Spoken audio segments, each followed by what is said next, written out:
you guys, how you guys doing? I just want to read you the second part of this book that my husband wrote, and it is called How I Curb My Opiate, Tobacco, Alcohol, and Now Artificial Sugar Addictions. So here we go. So let's get back to it. Brainwashing. We learn at a very early age to trust our doctors, but these people have been poking and grabbing us since we were born. I get we need doctors, but what we do not need is the poisons they have been tricked into giving us. Doctors and nurses get taught by the very entities that produce the poisons that help keep us ill. Please do some homework with this stuff. Throughout the book, I will leave hints, and you can really get into it if you do the work and find the info. For example, research how many immunizations Western children get now versus 3 decades ago, and then research how many illnesses our children have now that we never had before. I suggest using a few different search engines to research through, like Bing, Google, etc. Okay, back to it. Would it make sense to you if I produce a product but you write how it works? Of course not.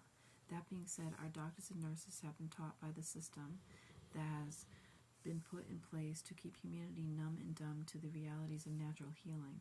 We need them to wake up. Modern medicine should be the very last option to exhaust when dealing with healing the human body.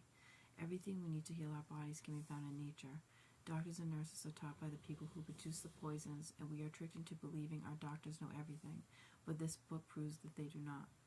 Not only does the book prove it, they themselves prove it on a daily basis. They do not know too much because most of them do not agree with one another. Just like another part of the system. Yeah, law enforcement.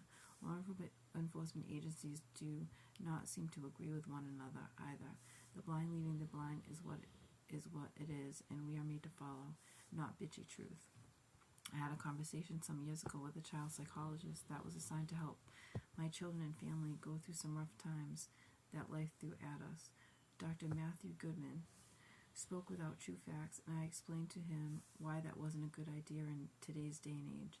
He challenged me about a pediatrician in California that uses cannabis with elementary school students, Dr. Claudia Jensen, clinical instructor at the University of Southern California, via YouTube. He had never heard of such a thing like most doctors.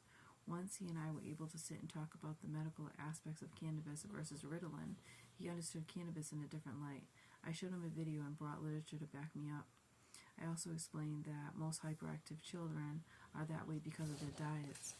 If doctors get the parents to get the children's diets to where there is no artificial sugars for 3 months, there would be a good chance the child would need nothing. He agreed, and we also agreed that changing the child's diet isn't the easiest thing to do. If you're serious about your life and your children's lives, then you will fight like you have never fought before after reading this message.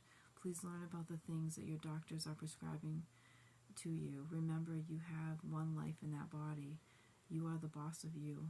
The more poison, prescription drugs, artificial sugars you put into you, the more chances you have of dying young and or becoming very unhealthy for a long time. Either way, it is your choice to learn. Be your own advocate. Dr. Goodman challenged the right advocate. Cannabis is not a joke and should be taken seriously. His excuse is no different than anything else. Ready?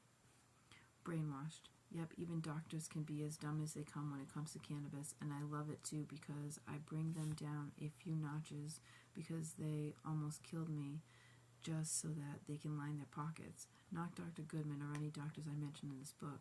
These people I hold with high respect, no pun intended. The legal dealers from a decade ago that were helping me are the ones I mean. Okay, you guys, so I'm going to leave it at that right now, and then we will do part 3 on a different day. So I hope you guys are enjoying this little reading session that I'm having with you. The book itself is a very short book, so it should only take a few more sessions to do. Possibly, I don't know, a few more of them. All right, you guys, so have a great day, and enjoy what you're doing, and just be grateful for everything. All right, love you all, and thank you so much for watching.